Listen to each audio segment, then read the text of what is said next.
I'm not suggesting that you don't work hard in terms of an idea, but I'm trying to tell you, if you grind, you will be broke the rest of your life, or you will barely make it. This society did not become rich by workers. It became rich by the people who knew how to put the workers to work. I heard a poem once that said, many a flower has bloomed unceasingly and wasted sweetness upon the cold desert air. It's translated, that means simply that many a talented persons have gone unnoticed, and the world never had a chance to be exposed to their talent, because that person did not take the time to begin to express or to demonstrate or to motivate themselves in the direction to bring that which they came into the universe to bring. If you can identify your God-given gift, that's your greatest chance for success.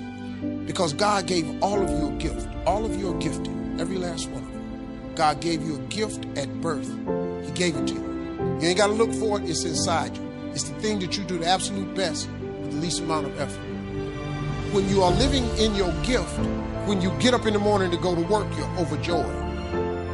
This is how you know you're not living in your gift. If you are waking up in the morning and you can't stand waking up because you don't want to go to your job, it's because you are not living in your God-given gift.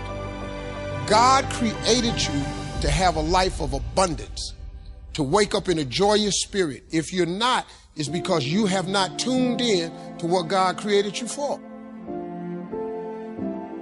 The separation of talent and skill is one of the greatest misunderstood concepts for people who are trying to excel, who have dreams that want to do things. Talent you have naturally. Skill is only developed by hours and hours and hours of beating on your craft. Life is not just watching the clock tick away. Life is a collection of experiences. Their intensity, their frequency. Whatever the span of your life turns out to be, here's what you want to fill it up with: experiences and the intensity of those experiences. Here's one of the best ones we covered earlier. When should you start building this hotel? Answer: as soon as you have it finished. When should you start the day? As soon as you have it finished. Plan the day the best you can, leaving plenty of room for improvising and surprises and all the stuff that happens during the course of the day. But if you've planned a good, productive day, now you start that day, you can't believe how much more valuable your time will be. Don't start the day until you have it finished.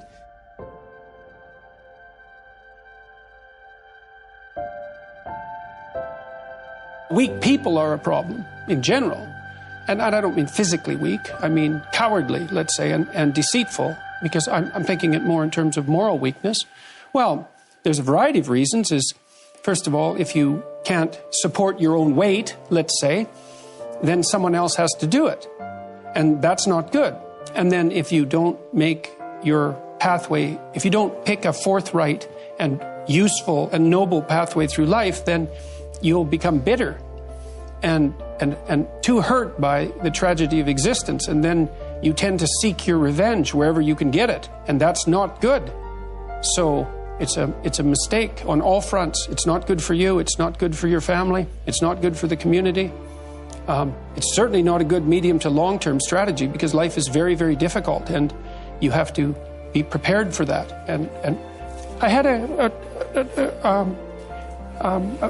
a watcher the other night. He was at my lecture in Oslo, and he wrote me a letter. He was a 17-year-old boy, and he said that my work had been very helpful to him. His father had died suddenly about 6 months before, and he found his dad when he was dying and was very, very shocked and horrified and hurt by what had happened. And I had recommended on my YouTube lectures that one thing you could aim for was to be the strongest person at your father's funeral. And so that's what he did. And he helped his mom, and he wrote a 200-word eulogy and got through it. And so, good for him. That's strength and necessary. It's a terrible thing that happened, but he did everything he could not to make it any worse than it had to be. But do you never see that showing weakness can be a strength too? Not weakness, vulnerability. That's a whole different thing. To admit to the fact that you're vulnerable, that's a form of courage. That's not a form of weakness. But that leads you to take whatever steps are necessary to deal with that properly. It isn't some facade that you're invulnerable. No one is invulnerable by any stretch of the imagination. And to stand up and face that is the best route that you have. When I made this transition into the business world, what I discovered was, as you were talking a moment ago, you feel the tug on your heart, the kind of like, wow, I started here and now I'm over here. Here's what I believe. I believe that as you follow your dream, it gets bigger. And when it gets bigger, there are more things that you're learning about it that you didn't know when you started. In the beginning, the dream is just, it's just very little, and you can kind of see it.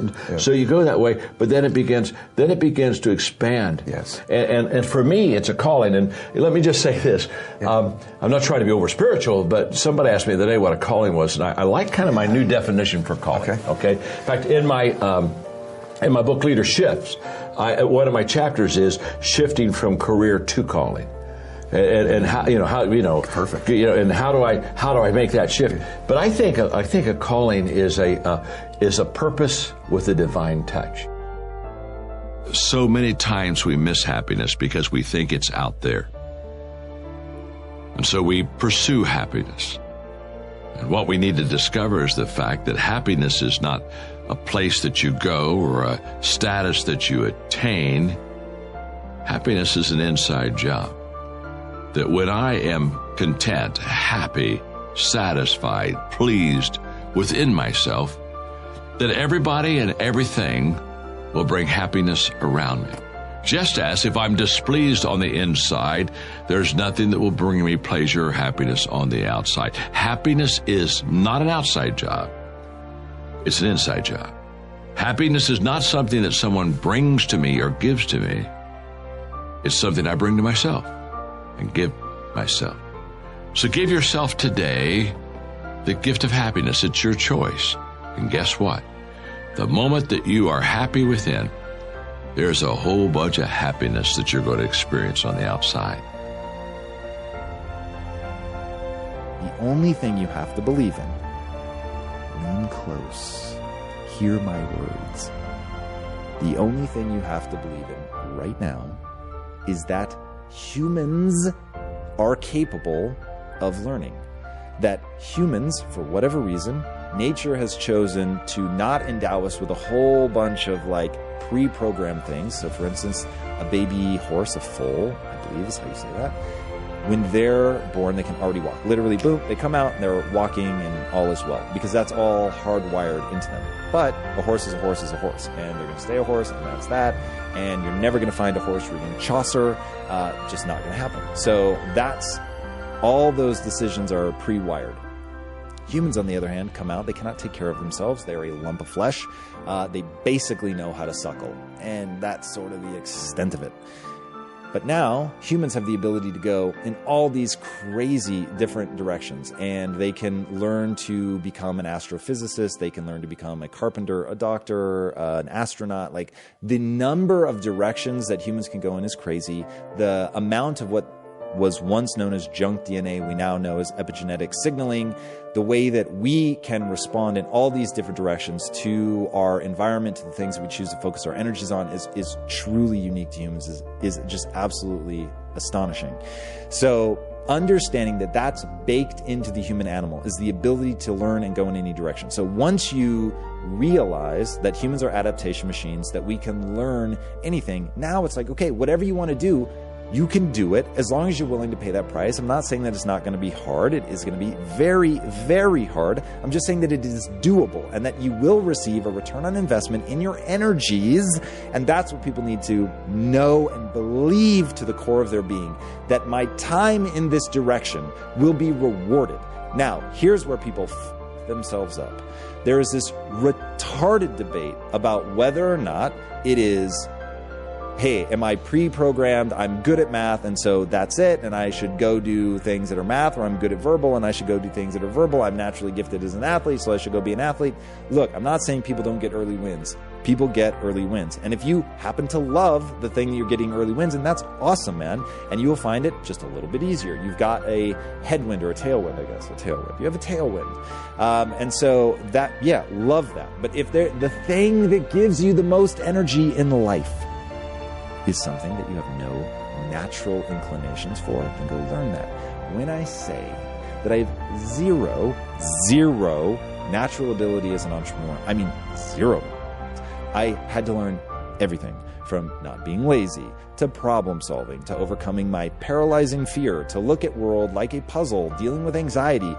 Literally, it was comical as I was going down my journey in the beginning as an entrepreneur to figure this shit out. It's ridiculous. And then I meet people who are like ripping flowers out of people's front yards and selling them back to them. Like, when I say that was not me, I had a paper route, and I was so chicken to go up to people's doors that I actually only got half the money that I could have gotten for the same paper route, the same amount of effort, but because I was so afraid to go knock on people's doors and ask to collect the money that was due, that for like 2 years, I did a paper route for half the money. Okay, that's how spastic of an entrepreneur I was when I started. So you can learn this stuff. Now, my goals demanded that I learn entrepreneurship, so I learned it. So that's what I want people to understand. What is your goal? Work backwards from there.